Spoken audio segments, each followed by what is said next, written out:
Hey guys, another great edition of Quarantine with Coaches. Today, I got a great veteran coach. He spent 15 years on staff at Northwestern. He just finished his first year as the head coach of Eastern Illinois University. Coach Adam Cushing. How are you doing, Coach? No, I'm doing great, Tim. I appreciate you having me on today. This is a great opportunity, I think, to promote growth in the profession. And as you just mentioned right before we got online here, right, maybe some topics that aren't usually hit in a clinic. I think this is really important. So I really appreciate you inviting me on. Yeah, absolutely. I'm glad to have you. Hey, one thing, I just said to you, we share in common is we both have a Division III playing background, right? And how did your D3 background, and I know you spent some time at Laverne as well, how did that background get you ready, all the way today to be a Division I head coach? Well, obviously D3 is love of the game, right? And there's that part of it's critical. That you got to have tremendous passion, and you got to be on around guys that have tremendous passion, and you realize that that's what makes people successful at every level, not just Division III, but it's probably heightened a little bit at the Division III level. And then you get into Division III football coaching, as you know, right? I spent a couple years at Laverne. There's the support staff is pretty limited, and then many times, the full-time coaches have another role within the athletic department, within the university. And so what you learn to do, especially at the Division III level, and I say it all the time to young coaches, is you get to wear a lot of hats and learn how to be productive wearing all those different hats. And I think that's a pretty important skill for your entire career. I think it's really, really paying off for me right now as a head football coach when there's even more hats that you put on and more things that you do within a day, and just learning how to, control and make sure that you segment your workflow the right way. And but then find people with those common interests, those common passions. I think that's always, you look at our staff, we got, some D3 guys, we got some, on our staff as well. We got some guys that never played it down in college football, just have a great passion for it. And I think that you can see that it doesn't have to just have accomplished playing career in order to be a great football coach. Sometimes the passion can lead you there. Right. Hey, you just finished up year one as head coach. What did you learn in year one that you're going to take into year two with you? How much time do you have? Well, we have 40 minutes of Zoom, so yeah, I think the volume of lessons is pretty incredible. I did do this. I going along the way as I made mistakes. I probably didn't do it from absolute day one, but by the end of the first month, when I realized, boy, I didn't do that the way I maybe should have done that. I started to kind of keep track of ways that I could have done it better, right? Just going back, and we've got some tremendous guys on my staff right now that are going to be head coaches in their career. I've got friends at other places, and in a lot of ways, it was a great exercise, a journaling exercise for me. But it was also, hopefully I can share a lot of my mistakes with those guys, right? And but I think that I could talk for a long time on this one. I think that the number one thing that I learned was simplify, clarify for everybody in the program, and then hold the coaches accountable and the players accountable. And it's, when you step into the role as a head coach, it's really easy, or easier, I should probably say better, it's easier to hold the players accountable than the coaches. You look at my staff, a lot of them are good friends of mine. And but truly the way that the whole program has to operate the most efficiently is to hold coaches accountable to the vision.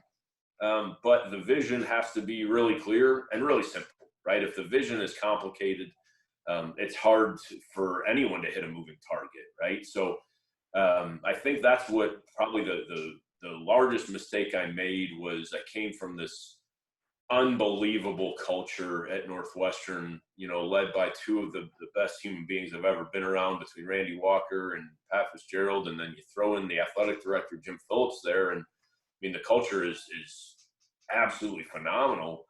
To go in and walk in the door, I thought, yeah, that's it, right? We're playing in the Big Ten championship, right? This has got to be how you do it. And so tried to follow it to a T, and then it got a little too much, right? I think I put the cart before the horse in a lot of ways, right? And allowed my excitement for getting to the next step of the building process to kind of, overwhelm me, rather than just, let's make sure we got, a really, really, really strong foundation.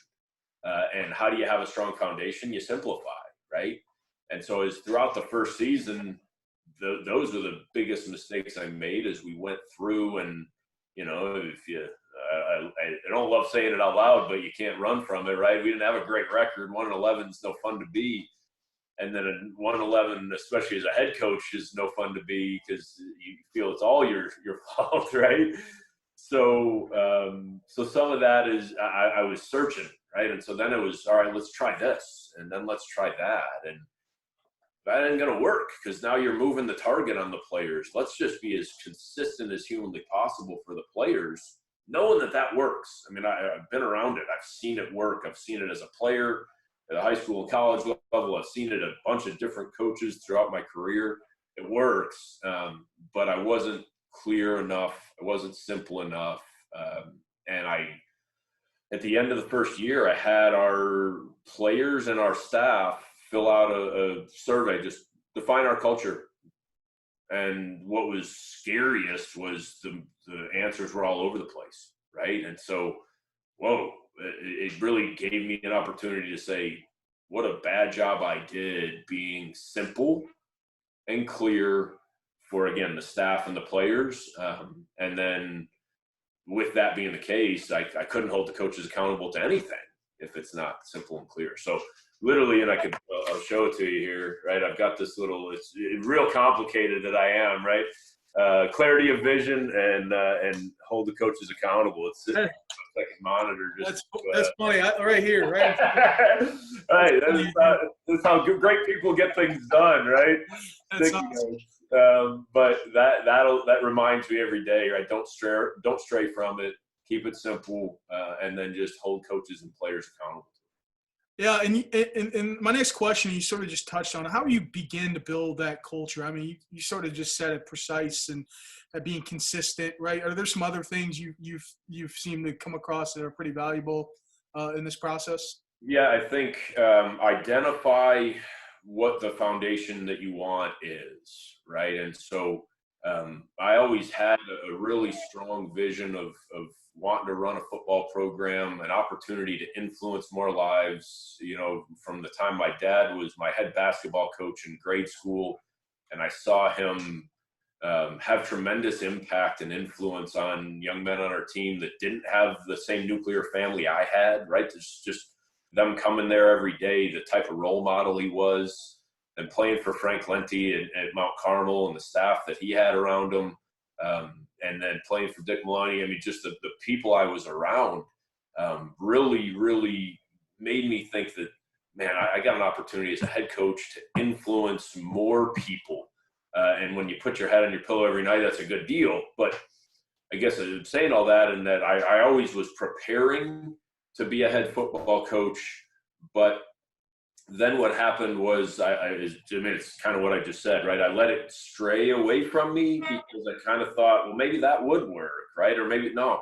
Just what is the foundation? What are the things that if every player in your program behaves like this, thinks like this, and creates these outcomes, what are we getting, right? And if that's a pretty strong thing, right? How do you think? How do you behave?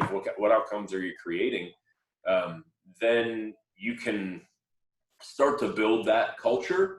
And then I think the next step that we're on right now, right? So we're kind of doing a little bit of both, because I missed some opportunities in year one to be clear enough on the foundation. But, our foundation is, we're making it really simple: paid, passion, attitude, investment, and discipline, right?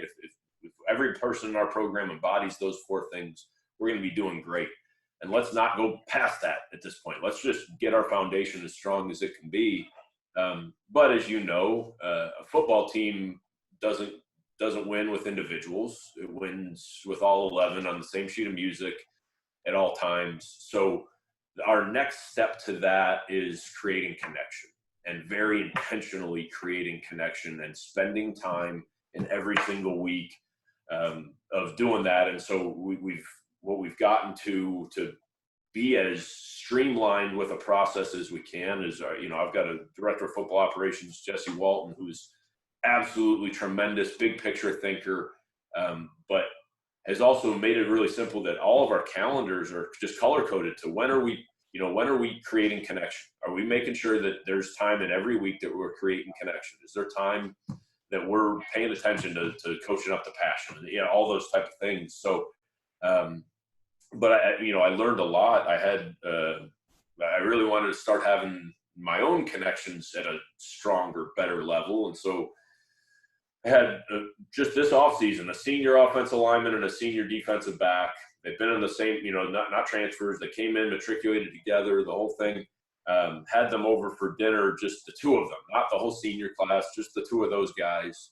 And I was just blown away by how little they actually knew about each other, right? Even though they've been here together for 4 years, their sense of connection to one another wasn't that great. And so we're running with that now of, okay, we know what we want foundation wise, but let's start to, it's not always completely linear. Let's create a web that connects all these different pieces and these different players together. And so that's been our big push has been to create that connection, because then they'll play for each other instead of with each other. That's awesome. That's awesome. Hey, I think you're closing in on 20 years if you haven't already eclipsed that in the game. And one question I've asked a lot of these guys, and I'll ask you the same. What is some advice you would give to young coaches right now who want to emulate your career? I think it's finding ways to be intentional about your growth in the profession as a person. I think that the biggest steps that I was able to take in my career was by getting really uncomfortable. I've said to a lot of people that know me well, I'm a terrible networker, and it's not one of the things that I love. And yet you can learn so much from people in the profession and outside of where your comfort zone lies, right? I've spent so long being an offensive line coach that my network of offensive line coaches is super strong, and I could pick up the phone or shoot a text and get an answer like that. But was it really growing me outside of just my role as the offensive line coach? So when I got the job at Northwestern University, it was because I didn't get the job the first time I interviewed right out of college. I went to Laverne, but then I just continued to stay networked with them. And it was uncomfortable for me because I don't like being that guy that just shows up and pops his face into a bowl practice and makes a call. And, but that it allowed me to be at the front of somebody's mind, because that's kind of how the profession works. And then, getting into this role was fortunate. My agent kind of came up with a great plan to let's branch out of that O-line network, and let's athletic directors are going to be the people that you're going to have some understanding of how they have to think, right? And to run a program, you've got to have alignment with athletic directors, with their values, with what their goals are, right? There's a lot of times where the football program doesn't just get to win. The athletic department has to win together and all the off-season stuff. And so the year before I was offered the opportunity here at EIU, I probably had 25 to 30 conversations with athletic directors, and just people that responded to an email saying, "Hey, can we have a conversation? I just want to grow." And probably the first time I had the conversation, I sounded like a fool because my questions weren't that good. But what happens is your questions get better, right? And then your conversations get better. Then people start offering you opportunities to talk to their friends to help increase your network, right? And I think it's true in every profession, but because of the reason that we're all in athletics, the people in athletics want to give, want to help, right? Everybody that's in athletics, coaching, or administration wants to help others. And so just the outpouring of people that just wrote back and said, "Sure, well, I'll take time, on a there was 10-minute calls, there were 45 to 50-minute calls, and everything in between. And I'll be honest, I was nervous with all of them. I was super uncomfortable with all of them, but I grew more from those calls in the profession than anything I could have imagined, right? They didn't help me block the 3 technique better. They didn't help me figure out how to, get a couple more, another hat on another hat in pass pro or in the run game. But they helped me understand the whole picture and kind of how it's just a different role, right? The head coaching role. The joke I heard is, you want to get out of coaching, get into head coaching, right? You're not as much of a coach anymore. You're doing a lot of the other stuff, and I say it jokingly because it's all the other stuff. It's really fulfilling. It is to see how moving some of those strings and pieces behind the scenes can impact the coaches, can impact the players, but none of it happens without being uncomfortable, without being embracing, walking head on into some uncomfortable situations, and because I wanted to grow, right? I had such an unbelievable opportunity and time spent at Northwestern that I knew that I don't want to use the word stale or any other comfortable, because it wasn't, because again, worked for Pat Fitzgerald, who is as good of a leader as it comes, finds ways to push you, to motivate you, all that stuff. But but when you're in the same role for a long time, you go, all right, I'm going to be really intentional about my growth here and my growth here and my growth here. But I'll be honest, most of my career, I was like, all right, I want to find the best run that I can, right? This running back we got is really good. Let me get a different scheme to complement the way he runs it. Or, we didn't pick up our 6-man pro last year all that great. Let me talk to 20 guys. That wasn't uncomfortable for me. It wasn't, not enough, right? Not enough. That's awesome, Coach. Appreciate that candid response. Hey, before I let you go, you mind doing some rapid fire? Yeah, let's go. Cool. Hey, best book you've read recently? Recently, well, I'm reading my all-time favorite, again, Make the Big Time Where You Are by Frosty Westering, legendary coach out in the Pacific. I'm reading it to my daughter right now, 9 years old, and that's, I think, the genius of Frosty is his simplicity. That it's impactful for us as coaches, but lots of life lessons that can be learned by somebody that young. Awesome. What's been your go-to quarantine meal? For me, it's anything off the grill, or probably as a family, it's some version of a steak on the grill. My 2 girls and my wife and I will all love a good juicy steak. For some reason, I screwed up as a dad, and my son is not a steak lover, but I'm gonna keep chipping away at him. Awesome. Who's been your biggest mentor? Oh, geez. Again, how much time you got? Pat Fitzgerald, Jim Phillips, Frank Lenti. I'm just so fortunate. I think the best term I've heard is, who's your personal board of directors, right? Because there isn't one mentor. There's all these people that have shaped your life. My dad, like I said, right? And now I'm fortunate when I encounter things. Our athletic director here, Tom Michael, is somebody I can go to right away. And in a mentor-mentee relationship as much as a boss-employee relationship. So I've got an incredible personal board of directors. Awesome. What have you been binging during this time? Anything good? Man, I got to be honest. By the time we probably family time has been our binge. Really, got a lot of fun of things to do with the kids, and by the time my wife and I get them to bed, we're giving them a little bit of leeway at this time. So by the time we get them to bed, we look over at each other and we're like, well, maybe. I mean, we'll watch Homeland if we've got the energy for it. There we go. Hey, so not a lot of people know this, but you played, obviously, at University of Chicago. I coached at WashU for 3 years. That is one of the biggest rivalries in college football that no one talks about, right? Just 2 really fantastic institutions and some really smart kids, obviously. And I looked it up, so I know the answer to this, but I'm curious if you do. What was your record in the Founders Cup between WashU? There we go. Yeah. 2-2. We won them both at our place, lost them both down there.